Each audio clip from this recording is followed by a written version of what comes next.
नमस्कार। पप्पू पुराण। धन्य पप्पू बाबू धन्य तुम्हारी जीवन कहानी लेखुची मुहि तुमको स्मरण कलम मुनरे आजी करिछि मु पण लेखिबाकू बसिछि मु तुम्हारी पुराण। पप्पू बाबू मते टिके सदया होइब तुम ज्ञान गरिमार गोष्ठी छिंची देव शुण सुधी जणे देई मन कर्ण। पप्पू बाबू चरित जे करुछि वर्णन ओडिशा राज्य मयूरभंज जिला कप्तिपदा ग्रामे ए शिशु जन्मे थिला। ब्राह्मण परिवार रे जन्म होइले तत्व प्रकाश नामे नामित होइले।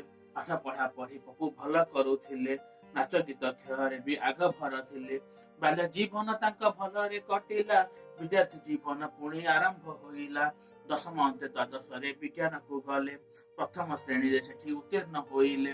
रसायन विज्ञान रे करिले स्नातक सेठी मध्य प्रतिभार होइला प्रकाश। पिता थिले तांका प्रधान शिक्षक इच्छा थिला पुओ दिने हेब प्रशासक। पुओ दिने मोर प्रशासक हेब शिक्षा पद्धति रे नुआ परिवर्तन आनिब किछि भी नथिला किंतु पुओर मन कला को देई देखुथिला नित्य सपन। 21 वर्ष बयस रे प्रेम विवाह करिले संगीता देवी को पुणी घर को आनिले। गाँ रे आउ रहिला निवृत्ति कलाकार निशा ताको घारिला दिबाराती पहुंचिले आसी भुवनेश्वर रे मिशिले किछि कलाकार साथी रे संगीत प्रति मन आकर्षित हैला। रेडियो बेले तांको गीत जे बाजिला उत्तम महांती सह हुए तांको देखा बुझाती उत्तम जीवन संघर्ष रे लेखा। तांको पाखे पप्पू किछि बरस रहिले कलार अनेक ज्ञान जे पाइले। प्रथम चलचित्र तू मो आखिर तारा अभिनय कले होई ग्यारे जे बाला छोटा परदारे सिए देले पाद हजाई देले दर्शक निद। तरंग म्यूजिक रे कले अभिनय जीती गले प्रभु दर्शक हृदय। एठी किपाला चली फोकर राम पुणी फालतू कथा पप्पू ब्यूटी पार्लर आदि केते जे गाथा। तरंग सहायता रे काम जे करिले एस्किप मी प्लीज तार नाम को रखिले। भिन्न भिन्न चरित्र नजर आसंती शक्ति बराण को सब उत्तर दियंती। केते बेले नक्सल को केते बेले शिक्षक केते बेले पुलिस पुणी केते बेले से बारिक केते बेले दुकानी को केते बेले नौकर केते बेले साजंती धीवर जोकर।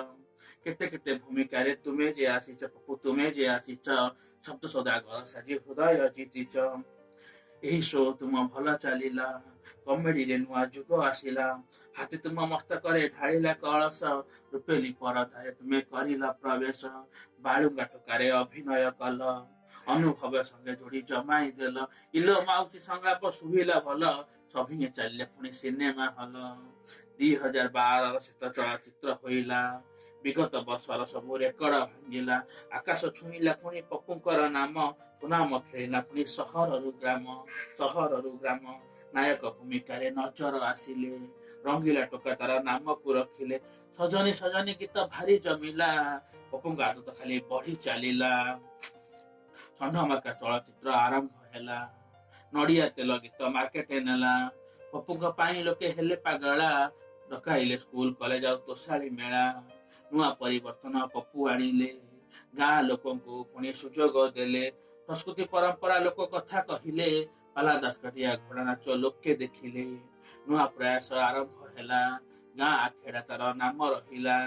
समय पप्पूंकर भल चलिला राजनीति रे भी भाग्य फिटिला। बीजेडी द्वारे प्रभु प्रवेश कले नवीन सह शीघ्र साक्षात कले। मुखिया तांको उपरे विश्वास कले चंपुआरे विधायक टिकट धराई देले। बदली गला किंतु राजनीति पानी उड़ी गला तांको अमानत पुणी। भैरव जोकर चलचित्र आसिले लोकों को हसाई सीए बेदम कले। देश विदेश डाकर आसिला राज्य चलचित्र पुरस्कार तांको जे मिलेला। सबुदिन परा भल जाए नाही भाग्य टिके बदलिला पप्पूंकर ठेई। चिटफंड नाम रे पप्पू पसिले कास्टिंग काउंच बोली केते जे कहिले। किछि साथी कलाकार मीडिया को गले पप्पूंक नाँ रे मन इच्छा गपी देले। खराब समय तम जेबे पड़िब सुनाहार दौड़ी भी पालटी जीव। बीजेडी पप्पू हेले विताड़ित जेल हाजत रे कले कालातीपात। मानसिक चाप ताक जदिओ थिला बी पॉजिटिव नारा तांको रहिला। मीडिया रे मुह बांधी झियो किछि गपी देले पुलिस टकीबारु आउ धरा न देले। पप्पू जामिनी रे पुणी खलास हेले नुआ अभियान आरंभ कले। विपक्ष भाविले आउ फिल्म मिलिबनी अभिनय पप्पू आउ करिबेनी किंतु सब कथा घटिला ओलटा चलचित्र लागिला मनटा। ବିଗିଡି ଗଲା love station bye bye Dubai. ଦର୍ଶକଙ୍କୁ ହାସ୍ୟରେ ସେ ଦେଲେ ସେ ଭିଜାଇ। କଣ ସେ କଲା ରାନୁ ଷ୍ଟେସନ ବଜାର, କଣ ସେ କଲା ରାନୁ ଷ୍ଟେସନ ବଜାର।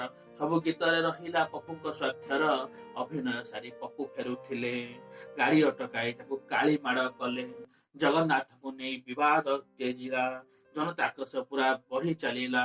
ଆକ୍ରୋଶ ତେଜିଲା ପୁଣି ପ୍ରବଳ ବେଗରେ, କ୍ଷମା ମାଗିଲେ ପପୁ ସିଂହ ଦ୍ୱାର ଆଗରେ।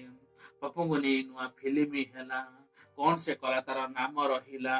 ନୂଆ କରିବାର ଆଶା ତାଙ୍କୁ ଘାରିଲା, ପପୁ କ୍ରିଏସନ ନାମେ ୟୁଟ୍ୟୁବ ଚ୍ୟାନେଲ ଖୋଲିଲା। ସ୍ତ୍ରୀ ପୁରାଣା ବାପା ପୁରାଣା ଦେଖିଲେ ଦର୍ଶକ, ଏକ ଦିନେ 40,000 ହେଲେ ପ୍ରଶଂସକ। ଟୋକାଟା ଫସିଗଲା ନାମେ ସୁଟିଂ ଚାଲୁଥିଲା, ପପୁଙ୍କ ଦେହ ଭାରି ଅସୁସ୍ଥ ହେଲା। ଦିଲ୍ଲୀ ଏମ୍ସକୁ ଯିବାକୁ ପଡିଲା, ପାନକ୍ରିଆ ରୋଗ ବୋଲି ଚିହ୍ନଟ ହେଲା। ହସର ରାଜା ପୁଣି ଲୁହରେ ଶୋଇଲେ, 21 ଦିନ ପରେ ଘରକୁ ଫେରିଲେ।